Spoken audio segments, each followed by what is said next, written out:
Hello, and welcome to today's episode of the Not So Wimpy Teacher Experience. If you're watching with us live today, means it is a Friday, which is my teacher heart's favorite day of the week. If you're watching on replay, welcome. We're glad you're here to watch with us. Today is going to be a wonderful day. All week long, we've talked about writing workshop and making sure your writers are working hard and growing in your writing classroom. Today, we are going to answer one of the most asked questions. We have been watching in those comments. Today, we're going to focus on editing and how our students are going to be doing a lot more editing than we are, which is a dream if you ask me. I'd like to welcome you guys in. We're so glad you're here. I'm already seeing you in the comments. Let me know where you're watching from, and let me know if you have any exciting plans coming up. It's Friday here. Looking forward to the weekend. What are you doing this weekend? I want to hear about it. Where you're watching from and what you're looking forward to.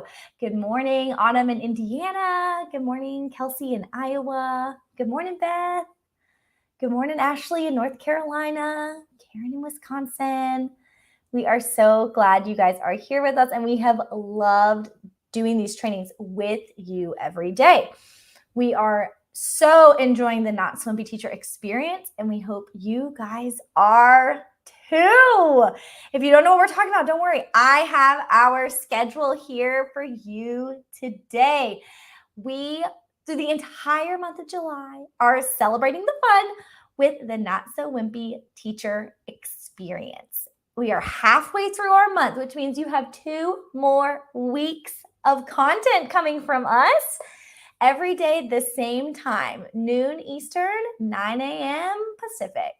We have loved doing these trainings with you guys, and we are so grateful that you've been here with us every single day. Now, don't worry, if you've missed any of our previous trainings, you can catch all of them over on our YouTube channel, and you can rewatch on Facebook as well. Sorry, I'm readjusting my mic over here if the sound's getting weird. So we are so glad you guys are here, and let's see what you guys are, where you're watching from, and what you're planning on doing this weekend. All right, leadership training at Margaritaville. That sounds like a dream. Hi, Julie in California. Packing and moving to the other side of my state to be closer to your granddaughter. Oh, I love that. Stacy, I really hope packing goes well. My household just did a move 2 weeks ago, and let's just say I'm glad it's done. On a road trip, watching while riding in the car. Monica, talk about a commitment. Oh, weekend plans that include rewatching videos from the Not So Wimpy Teacher Experience. Oh, that's a fantastic way to spend a weekend. And we're so glad that we are getting to be a part of your summertime and your summer plans. If you guys want to, we would highly suggest signing up for the experience. If you go to notsowimpyteacher.com/experience, it'll put you on the email list. You will get reminders for each of these. You will be in the know for everything coming up. And I have to tell you, next week is going to be amazing. We're celebrating Jamie's birthday next week. And I mean, these lives are going to be unlike anything we've done for the past 2 weeks. Prizes, games, giveaways, so much fun. So make sure next week is on your calendar, because I promise you're not going to want to miss it. You guys look like you have amazing weekend plans. So I hope that we can kick your weekend off today with some insight and wisdom about editing your writing. We know our teachers want help and guidance and practice for student editing. That is a question we see all the time in these lives. You guys are asking us in the comments, how do you edit? What do you do to edit? That's what we're talking about today. I'm trying to get my slides lined up for us, because this is a most asked question, because it's something that we spend a lot of our time doing. We spend a lot of our time editing our student writing. And anytime you say we can take the work from us and give it to our students, I'm game. Sign me up. Here we go. Now we're in the right place. So Thank you guys for joining us today. Let's dive in. Editing student writing. So we're going to do 5 and 5. Our first 5 today are the 5 reasons why I don't edit student writing and why you also should not edit student writing. I just don't do it. Reason number 1, it is so time consuming. Drop an emoji in the comments if you agree. It is so time consuming to edit our students' writing. If you've heard Jamie talk about this, when the first time she talked about what she did to edit, I was like, oh girl, you're better than me. Jamie would take her student notebooks home and read them at home. I'm like, wow, that's a commitment. When I first started, before I was running the Not So Wimpy Teacher writing workshop, I would call my students to my table one at a time. And I would sit there with their writing and I would just go through with a highlighter. I didn't use a red pen. I thought they were a little aggressive. I would go through with a highlighter and just mark every mistake. But my first year teaching, I had 24 students. So this would take a huge chunk of time to go through every single piece of writing for my kids. So I was reading 24 personal narratives and marking mistakes. But I didn't have the time to talk to them about what the mistake was. They just knew I had underlined this word and they didn't understand why I had underlined this word. Or I had drawn these arrows with my highlighter and they didn't understand where it was coming from. And y'all, I was spending so much time on this. I didn't have time to go back and say, this is why this is a mistake. And this is what we can do to make it better. So reason number 1, we are not editing our student writing because it is too time consuming. Our time is valuable. Our time is so valuable in the classroom. So it's time to take some of that time back. Reason number 2 is that it was incredibly discouraging for my students. Think about that kid who really is reluctant to write. We all have them. We all know that student. I have that sweet student's face shining bright in my mind right now. That student is reluctant to write and they're nervous to write. And just think about it. They've gone through this process. They've been trying to apply your lessons and they get to that stage where you call them over and you say, okay, let's go through your writing. And then a lot of times it's just a lot of negative, a lot of things we don't like, and a lot of things that we are saying is wrong. It's really, really defeating and discouraging for some of those students. I mean, think about it. Maddie was so excited to share her writing about what she did with her grandma over the summer. She was so excited. But by the time she leaves the editing session, she feels really, really poorly about her writing. And that's not going to encourage her to keep going and keep working. So reason number 2, we are not editing student writing is because we want to be encouraging our writers. We want to be lifting them up and celebrating them because that's what they deserve. They've done hard work. We need to give them that praise. All right. Reason number 3, and this one and my next point, I think, are some of the trickiest ones to think about because we as teachers, we are trained to look for mistakes and errors. That's just part of our nature. And that's part of our role in the classroom to correct mistakes and errors and misconceptions and misunderstandings. But we want to remind you that it's okay that we aren't focused on spelling during writing. A lot of times that's the first thing that jumps out at us. Oh my goodness, I can't read this because the spelling is so poor. Or same thing for things like punctuation. It's all one giant sentence. I can't read this. It should not be the focus of our writing instruction for student spelling. We want our students in writing to be applying what we've taught them in spelling, but they really need to be separate entities. They're skills you use in both places, but if you are really, really focusing in on spelling, you're missing out on all the other fun stuff that comes in each mode of writing. And I promise, editing your students' writing isn't actually teaching them to be better spellers. It's not actually helping them in the spelling department. It's just, again, kind of discouraging them and showing them all the things they are spelling wrong. And in my classroom, it just taught my kids who actually could spell. And so they would go and hunt down their classmate who they knew could help them edit their spelling errors. So by myself editing their writing was not making them better spellers. Number 4, same with those mechanics. That's a really small piece of writing. I promise. Capitalization is a really small piece of writing. Punctuation is a very small piece of writing. And a lot of times, and I think in a lot of traditional training, it's easy to pick that error out. It's easy to say, this sentence is incorrect because you're missing capital letters and you don't have a punctuation mark at the end. Or, oh, your dialogue is incorrect because it's not punctuated correctly. Those are really visible errors, and it's really, really clear where the mistake is there. But if you're looking at your standards, mechanics and punctuation or spelling are actually very, very small pieces of a writing piece.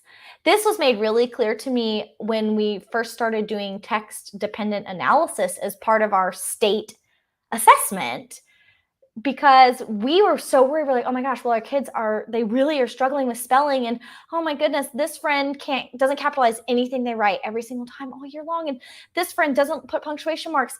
But when we were looking at the rubric, spelling and mechanics is a very, very small portion.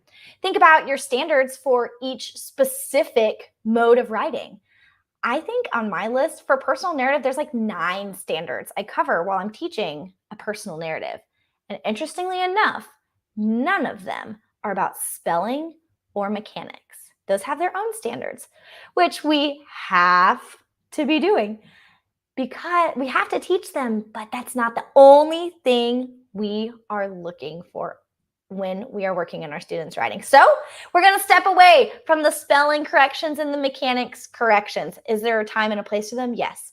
But that's, I promise, not the only thing we're looking for when we are editing our students' writing with them. Looking in the comments, I see that some of us are struggling to see the live comments. I am so sorry. I hate that that's happening. I hope you guys will stick with us. So remember, we do always have the live replay. Well, the replay of the live, not the live replay. You know what I mean. All right, let's get on to step 5. I told you we were hitting 5 today. Reason number 5 that I am not editing student writing, and we want to encourage you to change your approach to your editing process, is because we want our students' writing to reflect their current ability. And this is so, so important because our students' writing should show what they can do as writers. When I was going through and making all these edits and corrections and circling things and moving things and saying, hey, maybe you want to use this as the beginning of your first sentence, it started looking a lot more like my writing. And it started looking very correct, which is great. We want correct writing, but it was not correct because of my students' writing. It was correct because of my editing. We really, really want to make sure our students' writing is reflective of their ability.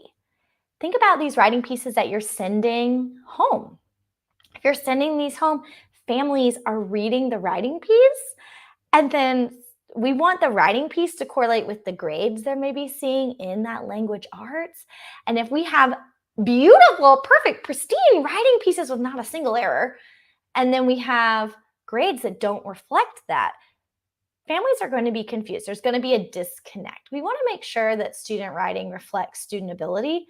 And it's okay if student writing looks like a 3rd grader wrote it, because guess what? A 3rd grader wrote it and they are proud of their work. And that is what we want to move towards. All right. I know we're struggling with the comments today. I hope I can still catch some of you guys with this giveaway. I've given you 5 reasons why we are not editing student writing. And I am going to give you 5 things you can do to absolutely change your writing process. Tell me where you're watching from today. And I have some TPT gift cards to give away.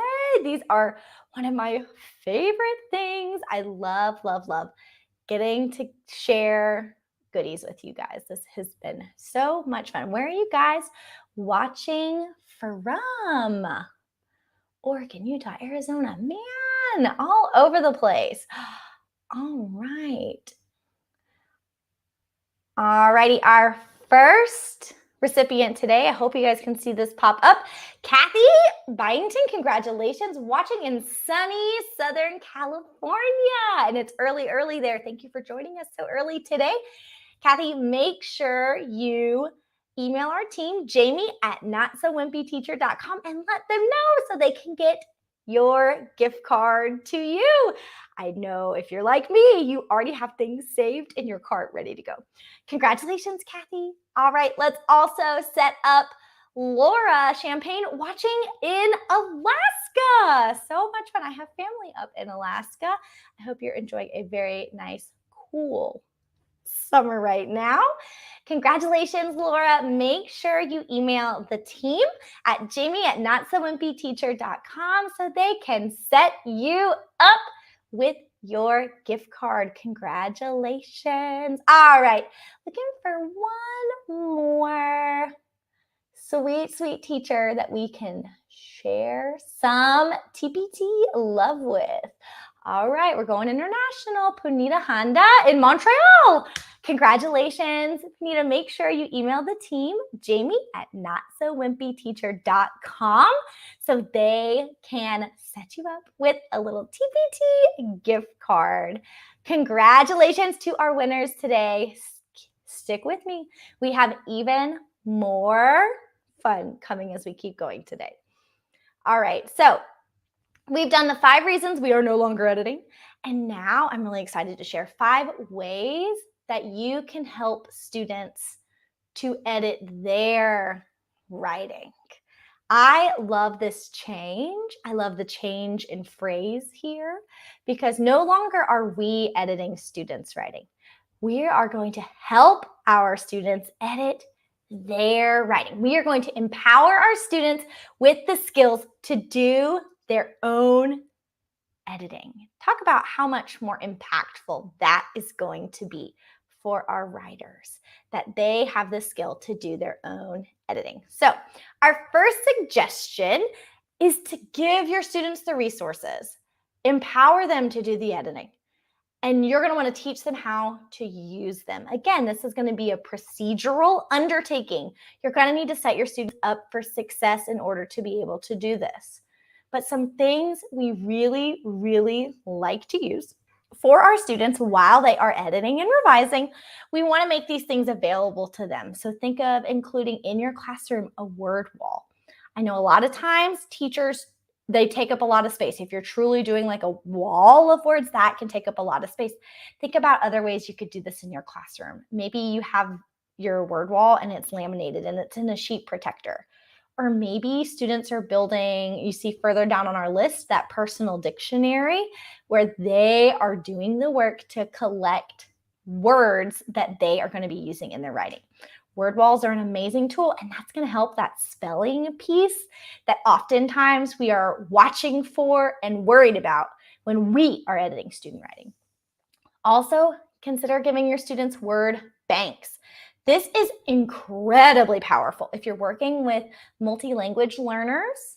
By giving them a word bank, you are automatically setting them up for higher success. This can be as simple as sitting with a student and saying, hey, what is your topic? Maybe we're in our informational writing unit and they are writing to teach me about Cocker Spaniels. As they're telling me about what they're writing about, on a sticky note, I'm just going to jot words that are going to be really essential in their writing that they're not going to be able to spell on their own. That is a really quick way to give students access to words that they know they're going to need while they're writing. A question about the personal dictionary. A personal dictionary is different than a traditional dictionary in that a personal dictionary is being generated and created by students. And that dictionary is going to be added onto by students, making it a really, really powerful tool. See another question in here about a word wall. Word walls, it's up to you what kind of words are going on that wall. So sometimes people want to include like vocabulary words connected to the units that they're working on. I love that you put words that they ask about. That is a fantastic way to meet them where they're at. They know what words they want to use. And if you open up that door and say, oh, if you guys are asking about words, we can set them up on the word wall together. I love that. That is so powerful. Another tool that you can give to your students to help them be successful is an editing checklist. Set them up with reminders. These are the things you should be looking for when we are editing. These are the things we're going to focus on when we are editing as a class and then when you're working independently. Also, books or articles connected to the topics that your students are writing about. That can be super, super helpful. Giving them access to resources, think about the amount of text they'll see within that resource that they can then pull from. I say all the time, if the word is available in a place I know where it is, you should be spelling it correctly. And that is a really great way to teach your students to use their resources to help them with things like spelling and punctuation. So much fun from you guys in the comments about these word walls. Frequently misspelled words from my grade level on the class word wall. Yes, we all know those words. I teach third grade, and it's amazing how many students are in third grade. So that's one word that we work on really early on. Have them for all topics to aid in spelling and find new words. Yes, that is fantastic. I love that. Now make sure as we are presenting these resources to our students that we're showing them how to use them. We're modeling for them. This might be a great topic to consider doing one of your mini lessons on. When we reach that point in our writing and we're really ready to do a final check before we publish, your mini lesson might be about, oh, I have my editing checklist and I'm going to go through and edit with my students so they can see me modeling those skills in the mini lesson. All right, tip number 2. Help your students make editing a little more streamlined by teaching them different editing symbols. So show them how to mark where they want to add an indent. Show them how to use the little caret, the little uptick guy, to show that they're adding a word in. Teach them those editing symbols. Also, students love these. It makes them feel very official. They absolutely love to use these editing symbols. It was something that I first started doing after I finished the writing masterclass a few summers ago. And I was absolutely floored by how much my students love using the editing symbols. So that is a great way to get them engaged with that editing process. Again, they are doing the work. And if they know what the symbols mean, they are then able to go in and make those corrections as they're working on that final draft of their masterpiece. So much more powerful than me just highlighting things on their page and then sending them off to try and fix them. Those editing symbols can be hugely helpful. All right, another great thing to think about with the editing process is allowing peer editing time. Again, there's going to need to be a lot of expectations involved in this process, but it's amazing what our students can do for each other as they are editing. We call it a fresh set of eyes, and that always makes my kiddos chuckle when we talk about, oh, give your piece a fresh set of eyes, meaning they're going to exchange their masterpiece with a classmate. And part of the expectations is picking a good classmate to do the exchange with, what it means to give really kind feedback. We do have all of these lessons and suggestions available in the writing bundles. I just saw that question. Yes, we talk about the editing symbols, suggestions, and tips for mini lessons built around these topics. It is all in there for you. Melissa, I totally agree with this though. This is something, again, that we work up to. Kiddos can't find the places that need edits. The feedback always says you did a great job. I totally agree. And I do see that at the beginning of the year. We talk a lot about how it is our editing partner's job to be honest. And we talk about kind ways to be honest. And I also do a system of glows and grows. So when you're giving that glow, it is giving that moment of, oh, you did a really good job with this. And then the grow is something the student can continue to work on. And I promise, I do this with third graders. They really do pick up on that. They start to use the language from it. And these peer editing kind of mini conferences can truly be very, very powerful for your students. It also, you might want to consider setting them up with partners, partnering up students ahead of time who you know will do a great job editing for each other. That is something that has also helped me in the past. But it's really amazing what our students can find in each other's writing and then the ways they can help each other correct those mistakes and correct those errors. I think using that peer editing time can be really, really powerful when they are editing and trying to make improvements. All right, tip number 4, and this can sometimes be a hot topic. We suggest having your students type their final draft. So many of us have access to technology now. Heaven knows our students are more interested in it when it's on technology, and it makes them feel really official. It makes them feel really, really professional. They are an author. They have written this, and then they get to type their final draft. I print off the final draft for them so they have the nice fancy copy. And the reason we suggest this writes a lot of issues that we have seen in the past in student writing. Handwriting, boom, resolved. It's typed. Also, the spell check can help them in that process. Remember, we're stepping away from really, really worrying and focusing and fixating on the spelling in the editing process. We want our students to apply our spelling instruction to our writing pieces, but that's not where we're going to spend all of our time and energy, because spelling and writing, while they go together, writing is so much more than spelling. So having them type it is a great little workaround for that. It will kind of correct a lot of their errors. And like I said, it makes them feel special. It makes them feel really, really professional, like they are authors. I also let my students illustrate on the printed page once they are done. But typically by the middle of the year, they've figured out how to add photographs and clip art to their page. So I will let them start adding that too, which is really, really fun. Some questions I'm seeing over here. Oh, having kids do speak to text.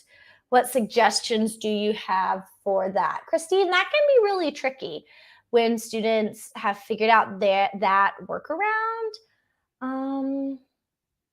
My question is, can you turn it off? For our Chromebooks that we do have an option where students it can be turned on and turned off. So if it's possible, if it's a feature that can be turned off, you can. If not, maybe just having like a very straightforward conversation with those students. The only way we're going to get better at typing is by practicing our typing, and typing our masterpiece is also practicing that typing. Just an idea. All right. Let's see. I saw another question. What if they haven't learned typing? Robin, totally good question. This would be a great time to practice. It could get really time consuming though, if they truly haven't really interacted with the keyboard structure very much. So that might be something that you introduce later in the year. Maybe we are publishing our first masterpiece, our first 2 or 3 masterpieces on writing paper, and then further into our year, we're going to be typing. It is such an important life skill, though, to be able to type, and it does. It's very, very motivating. All right, so tip number 5 to change the way that we're editing in our classrooms is the power of that writing conference. If you do need to help a student with mechanics, the time to do that, we believe, is in a writing conference. And we really, really only want to focus on maybe one paragraph, because I promise if they didn't use punctuation in the first paragraph, they totally didn't use it in all the paragraphs. It's fine. And you can get the point across with just looking at one paragraph. If we go through the entire writing piece and circle every single error in that same trip, we circle every single letter that wasn't capitalized, it was supposed to be capitalized, again, can be really, really defeating for our students. So let's use that writing conference to set that expectation for our students. Come here, sit with me, bring me your writing, let's look at this, and then say, wow, I really noticed that we were not using capitalization in our sentences. Let's go through together, bring it in as that like teamwork, that you have that relationship with your kiddos. Let them know, I'm going to help you do this, but I want you to do it with me. Again, we're putting the ball in their court. Have them go through with you, find those initial errors. And then when you release them from that conference, send them out with that mission of, okay, we know what error we're looking for now. We've done it together. It's your turn to go find them on your own.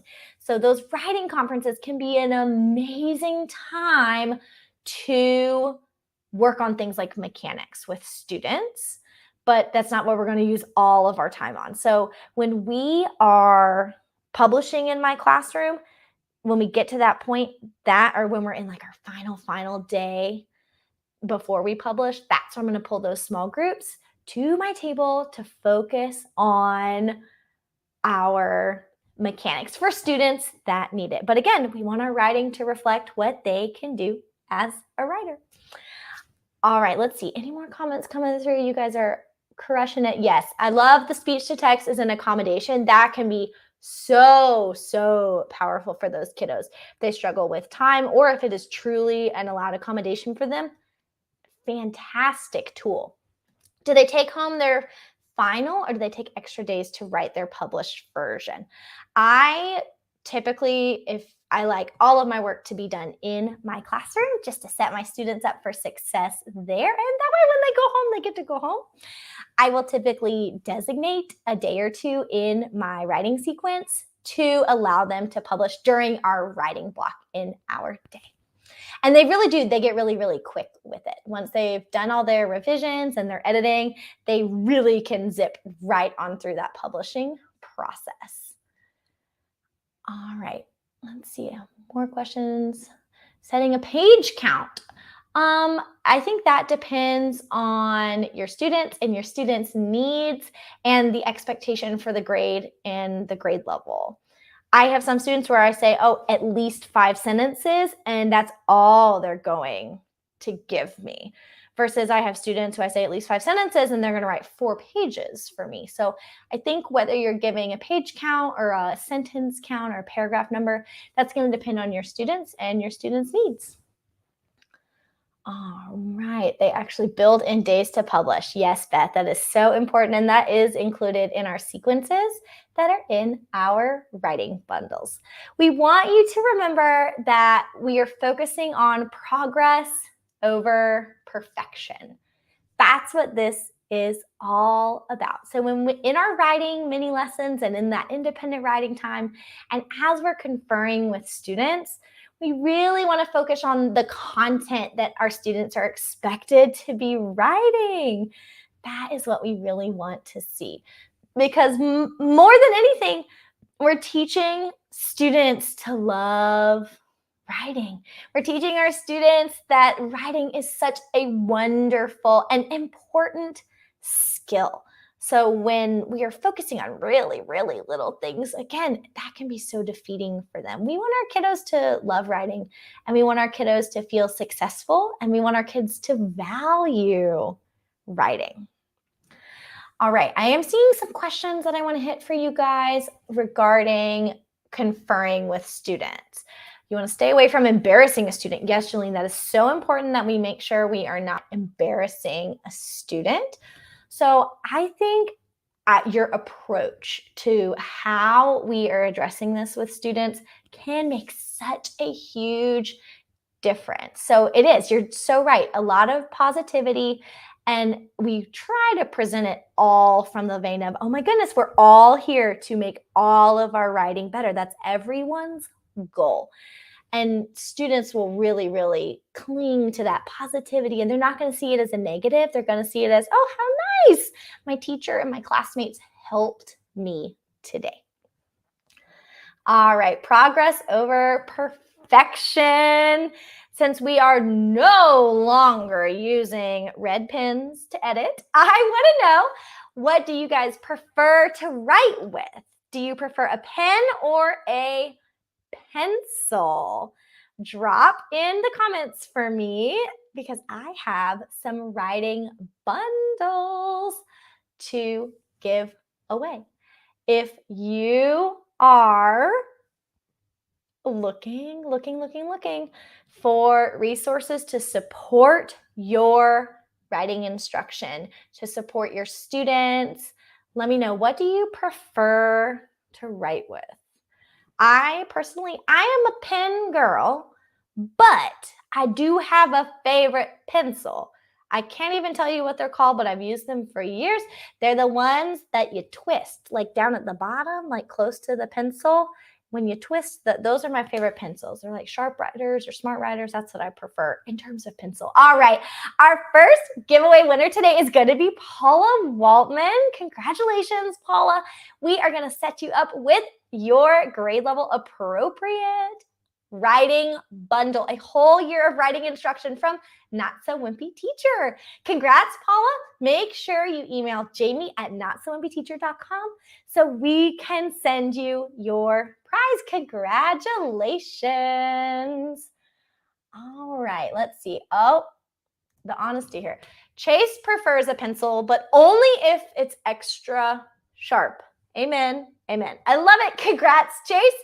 We are going to set you up with a whole year of writing instruction for your students, the Not So Wimpy Teacher writing bundle. Make sure you email your name to our team, jamie@notsowimpyteacher.com, so they can set you up. Congrats, Chase. All right, let's see. Man, a lot of pens. We're getting a lot of pens being the favorite in here. Ooh, all right. I totally agree with this one as well. Aaron, the erasable pens from Frixion, those are so cool. I love it. It's like a little bit of pen, it's a little bit of pencil. They have great colors. Totally agree. Congrats, Aaron. Make sure you email the team at notsowimpyteacher.com so they can set you up with your free writing bundle. We are so excited. Yep, I'm seeing those erasable pens coming through. They are pricey, but they are worth it. Congrats, guys. Now, if you are still looking for resources, worry not.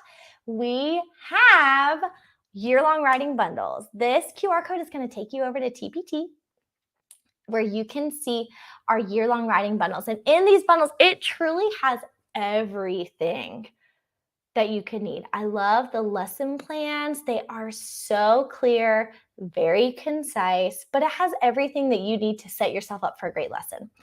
Lesson plans for every single mode of writing. Mentor text passages that you can use in those mini lessons in that instruction. Anchor charts, as well as the matching student printables. We talked earlier in the week about using the student printables to guide student work and having them available to students in their writing journal.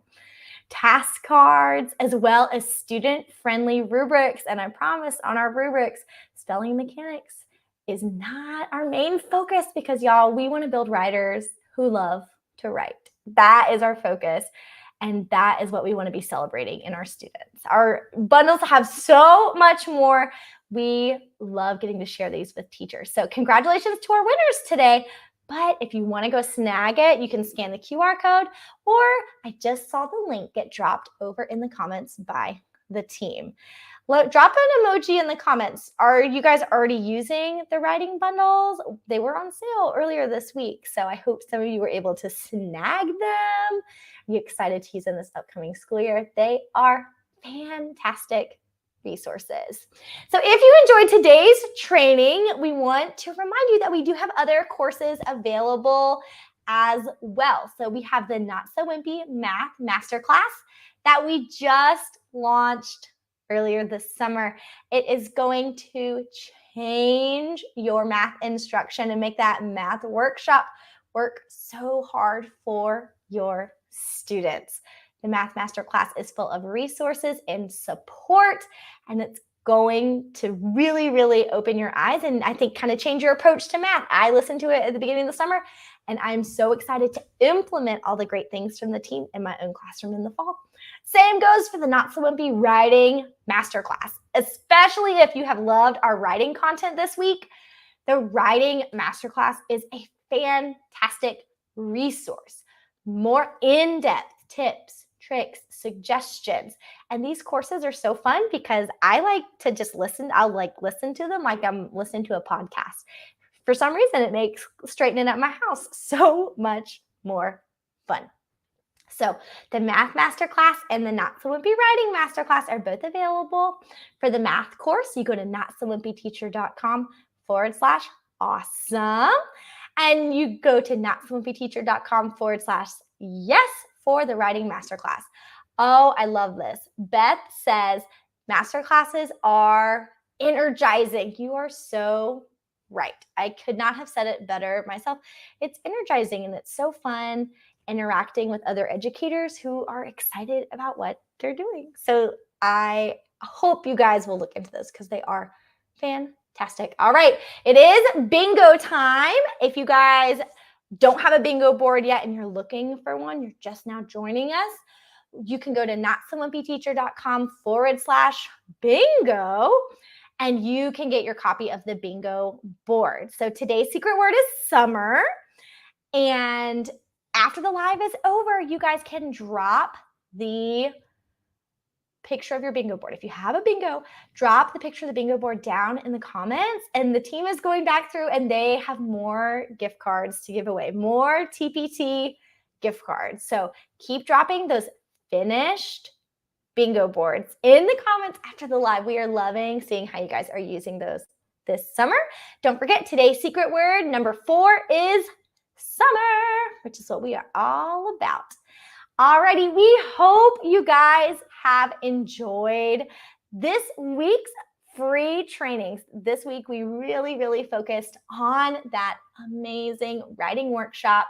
And I think it was full of tips and tricks and great advice for you to implement in your classroom. Now, remember, next week is going to be so much fun because it's Jamie's birthday week and we have so many great things planned. So make sure next week is on your calendar. You can go to notsowimpyteacher.com/experience to get reminders sent to your email because I promise you don't want to miss it.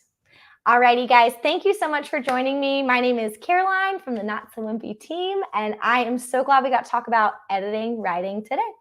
I will stick around for a few minutes. If you guys have any more comments about editing or what that could look like in your classroom, let me know. I'll be watching in the comments. I would love to be able to answer questions for you. I'm telling you, writing is one of my favorite things that I get to talk about because writing is what brought me to Not So Wimpy Teacher. I was in a place where so many educators are, where I didn't love what I was doing and I didn't know where to go next. So finding all the Not So Wimpy writing content, it's one of my favorite things to talk about. Let's see. You guys are so sweet. Thanks, guys. I'm glad you're here. So much fun. I'm looking for questions. Anything else I can help you guys with? Oh, we got another birthday next week. So much fun. All right. I'm not seeing any more questions coming through, but that's A-okay. The team will continue to watch in the comments and hit questions as they come in. Thank you guys so much for joining. Don't forget to drop your winning bingo board in the comments after we wrap up. And we'll see you guys next week. We hope you have a not so wimpy day.